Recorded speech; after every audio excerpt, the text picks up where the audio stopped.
Hello friends, welcome back to our channel. இந்த வீடியோவில் நம்ம என்ன பார்க்க போகிறோம்னு பார்த்தோம்னா, மயங்கொலி சொற்களும் அதற்கான பொருள் என்னென்ன அப்படின்றத பற்றி பார்க்க போகிறோம். ஃபர்ஸ்ட் ஒன் பார்த்தோம்னா, புனை அப்படின்னு 3 சுழி நை வந்ததுன்னா தெப்பம். அதுவே 2 சுழி நை புனை வந்தால் இட்டுக்கட்டுதல் கற்பனை அப்படின்ற பொருளில் வரும். புண் அப்படின்ட்டு 3 சுழியின் வந்தால் காயம். புண் அப்படின்ட்டு 2 சுழியின் வந்தால் கீழான.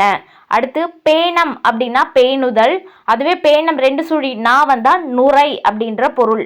அடுத்து பேன் அப்படின்னா போற்று உபசரி, அதாவது நம்ம பேணி பாதுகாக்கிறோம் அப்படின்னு சொல்லுவோம் இல்லையா, அந்த பேன் அப்படின்னா போற்று உபசரி.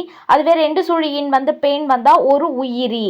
அடுத்து மனம் 3 சுழினா வந்தால் வாசனை, திருமணம் அப்படின்ற பொருளில் வரும்.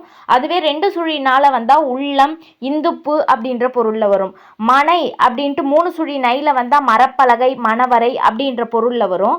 மனை அப்படின்ட்டு 2 சுழி நை வந்ததுன்னா இடம், வீடு அப்படின்ற பொருளில் வரும். மண் அப்படின்ட்டு 3 சுழின்னா தரை, மண் வகை அதை குறிக்கும்.